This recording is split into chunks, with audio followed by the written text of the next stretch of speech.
ഇന്ന് നമുക്ക് ഒരു മാങ്ങ പച്ചടി ഉണ്ടാക്കാം.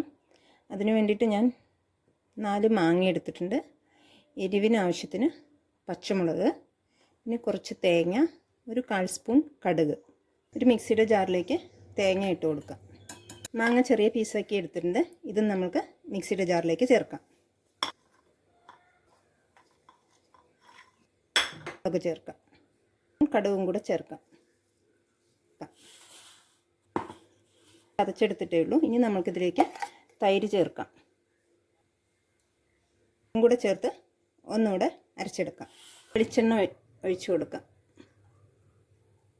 കടുകിടാം. വറ്റൽമുളക് ചേർക്കാം.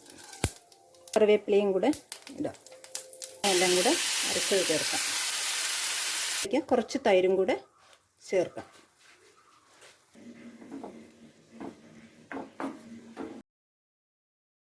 എല്ലാം കൂടെ നന്നായി ഒന്ന് മിക്സ് ചെയ്യാം. ജസ്റ്റ് ഒന്ന് എല്ലാം കൂടെ ഒന്ന് മിക്സ് ചെയ്തിട്ട് ഒന്ന് ചൂടായാൽ സ്റ്റവ് ഓഫ് ചെയ്യാം.